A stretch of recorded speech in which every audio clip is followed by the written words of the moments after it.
Silencio.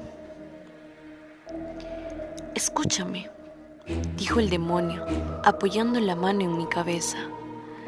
La región de que hablo es una lúgubre región en Libia, a orillas del río Zaire, y allá no hay ni calma ni silencio. Las aguas del río están teñidas de un matiz azafranado y enfermizo, y no fluyen hacia el mar, sino que palpitan por siempre bajo el ojo purpúreo del sol, con un movimiento tumultuoso y convulsivo. A lo largo de muchas millas, a ambos lados del legamoso lecho del río, se tiende un pálido desierto de gigantescos nenúfares. Suspiran entre sí en esa soledad y tienden hacia el cielo sus largos y pálidos cuellos. Mientras se inclinan a un lado y otro sus cabezas sempiternas, y un rumor indistinto se levanta de ellos, como el correr del agua subterránea, y suspiran entre sí. Pero su reino tiene un límite, el límite de la oscura, horrible, majestuosa floresta.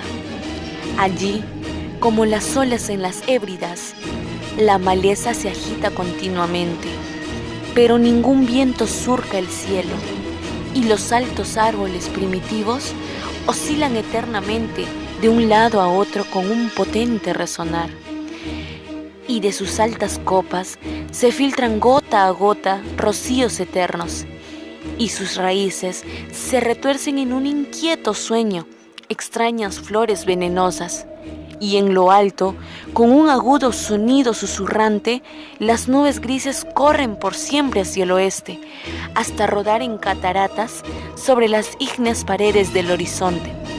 Pero ningún viento surca el cielo, y en las orillas del río Zaire no hay ni calma ni silencio. Era de noche, y llovía, y al caer era lluvia. Pero después de caída, era sangre. Y yo estaba en la marisma entre los altos nenúfares, y la lluvia caía en mi cabeza. Y los nenúfares suspiraban entre sí en la solemnidad de su desolación. Y de improviso, levantóse la luna a través de la fina niebla espectral, y su color era carmesí. Y mis ojos se posaron en una enorme roca gris que se alzaba a la orilla del río, iluminada por la luz de la luna, y la roca era gris y espectral y alta, y la roca era gris. En su faz había caracteres grabados en la piedra, y yo anduve por la marisma de nenúfares hasta acercarme a la orilla para leer los caracteres en la piedra. Pero no pude descifrarlos, y me volvía a la marisma cuando la luna brilló con un rojo más intenso, y al volverme y mirar otra vez hacia la roca y los caracteres, vi que los caracteres decían desolación. Y miré hacia arriba, y en lo alto de la roca había un hombre, y me oculté entre los nenúfares para observar lo que hacía aquel hombre. Y el hombre era alto y majestuoso, y estaba cubierto desde los hombros a los pies con la toga de la antigua Roma, y su silueta era indistinta, pero sus facciones eran las facciones de una deidad, porque el palio de la noche y la luna y la niebla y el rocío habían dejado al descubierto las facciones de su cara.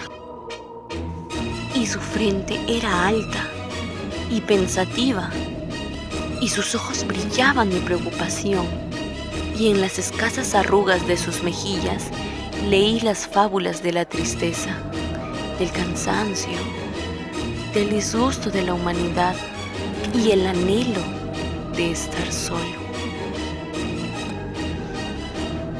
Y el hombre se sentó en la roca, apoyó la cabeza en la mano y contempló la desolación.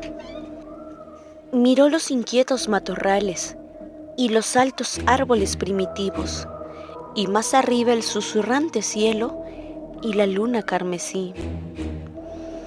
Y yo me mantuve al abrigo de los nenúfares, observando las acciones de aquel hombre, y el hombre tembló en la soledad.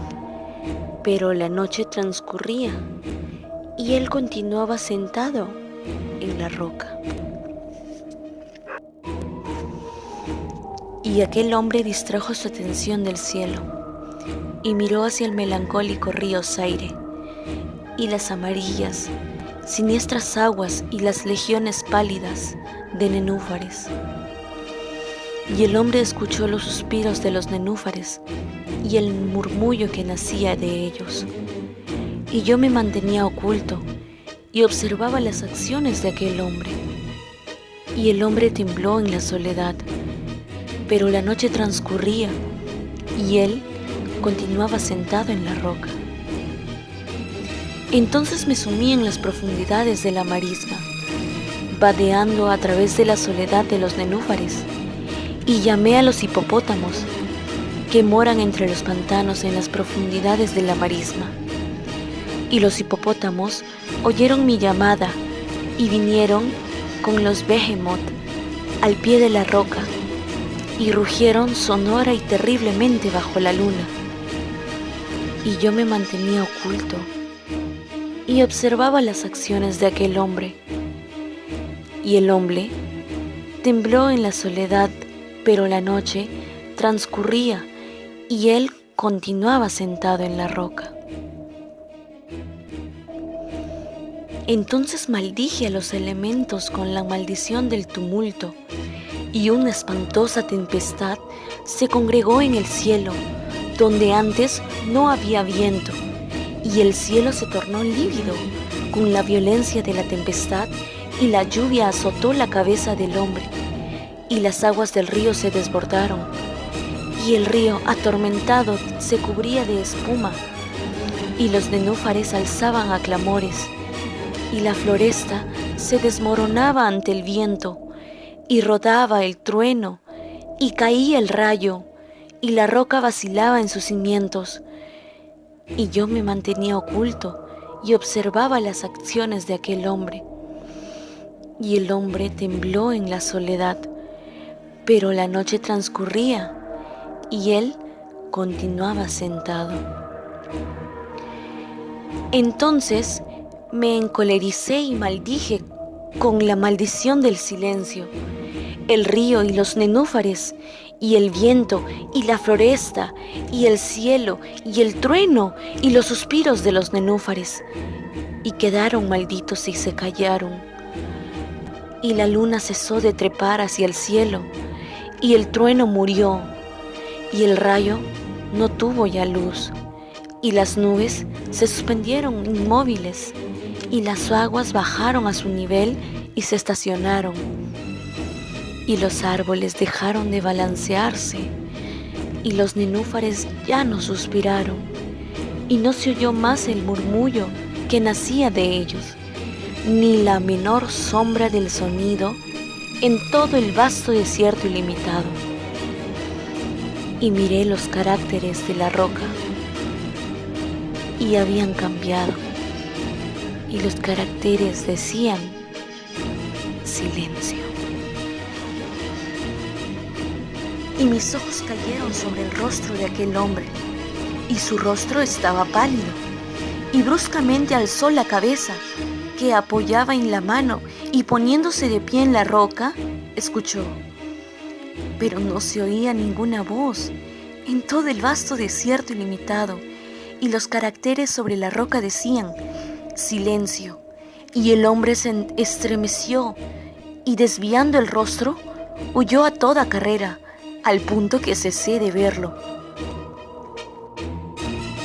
Pues bien, hay muy hermosos relatos en los libros de los magos, y en los melancólicos libros de los magos encuadernados en hierro. Allí, digo, hay admirables historias del cielo y de la tierra, y del potente mar, y de los genios que gobiernan el mar, y la tierra, y el majestuoso cielo.